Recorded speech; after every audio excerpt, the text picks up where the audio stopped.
This is WENY News at Noon. Good afternoon. Thanks for joining us for WENY News at Noon. I'm Samantha Potter. Chemung Elementary School is reportedly on the chopping block as the Waverly Central School District deals with financial woes.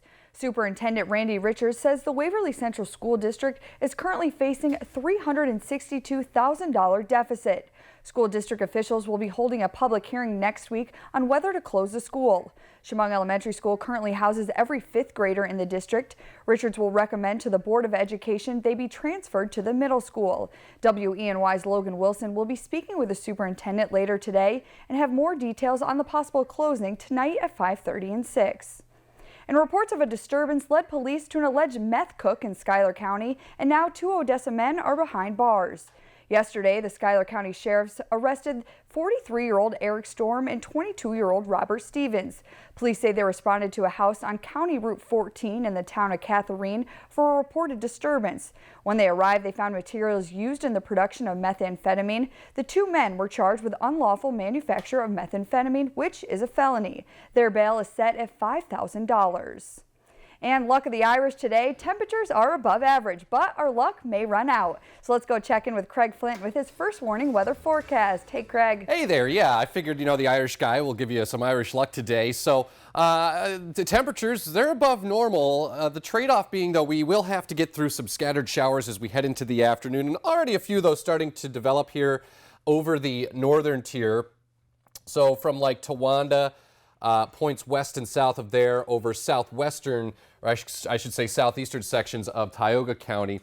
We've got some splash and dash kind of hit and miss showers rolling through sections of the northern tier, and also a shower around the Owego area right now. And as we shift the view up into the Finger Lakes, clouds with intervals of sun. A little bit of a breeze as well, but it's a southerly breeze, and temperatures have been responding. Look at that, 55 degrees right now in Elmira, 58 in Watkins Glen and in Appalachian, 57 in Towanda, and in the 50s off to the west, Hornell, Westfield down to Wellsboro. So here's your forecast then through the afternoon.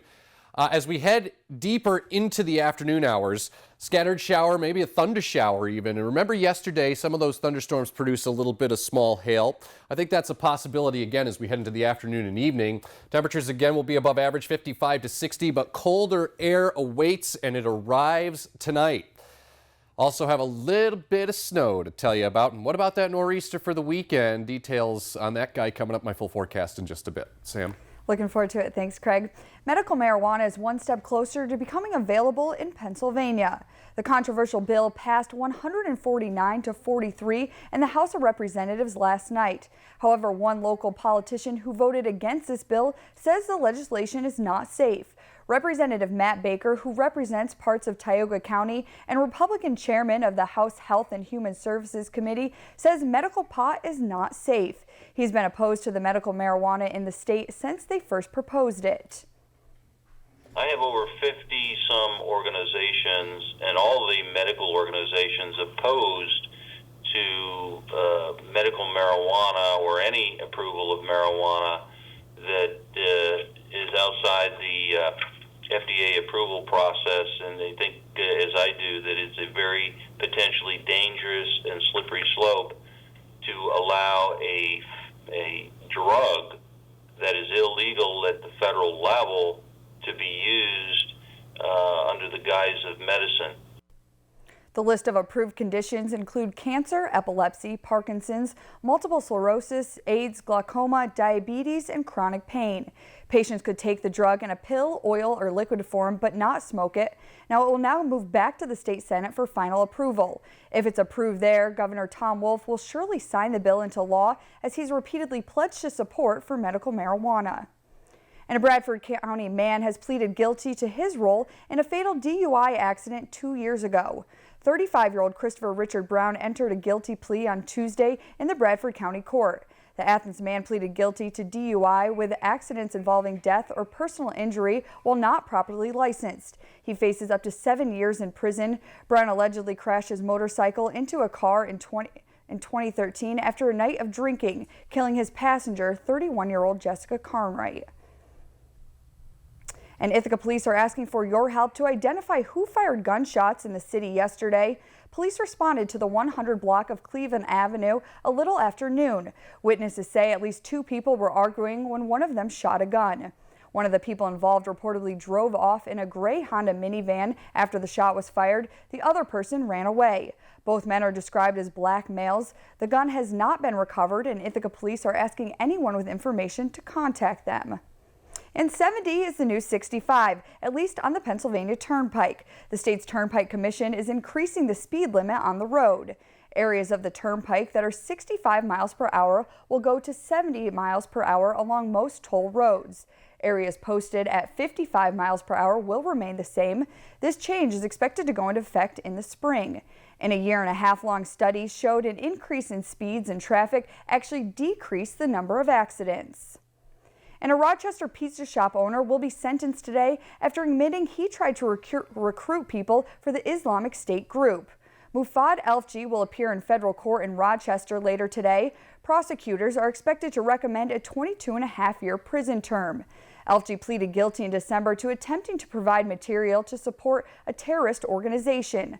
Police say he tried to recruit 3 people to fight in Syria. Elfji was born in Yemen and is a naturalized U.S. citizen.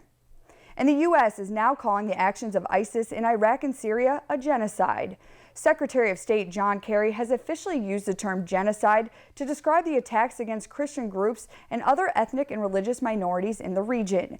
Genocide is a word the State Department has been reluctant to use. The last time the government declared a genocide was in Darfur in 2004.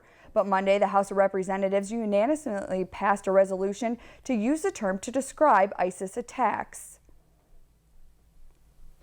We know, for example, that in August of 2014, Daesh killed hundreds of Yazidi men and older women in the town of Kochel and trapped tens of thousands of Yazidis on Mount Sinjar without allowing access to food, water, or medical care. Without our intervention, it was clear those people would have been slaughtered. Kerry says the United States will strongly support efforts to collect, document, preserve, and analyze the evidence of atrocities and see that perpetrators are held accountable. And the soldier held captive by the Taliban for nearly 5 years has been diagnosed with a personality disorder. Bo Bergdahl was diagnosed with personality disorder upon his return to the United States. Now, you may remember the Taliban captured Bergdahl after he left his base in 2009. Last year, the U.S. traded 5 Taliban prisoners for his release. Bergdahl is now fighting a court-martial and a charge of desertion and misbehavior before the enemy. His lawyers wanted more information about him and his case released to the public. Documents show that Bergdahl has also been diagnosed with post-traumatic stress disorder.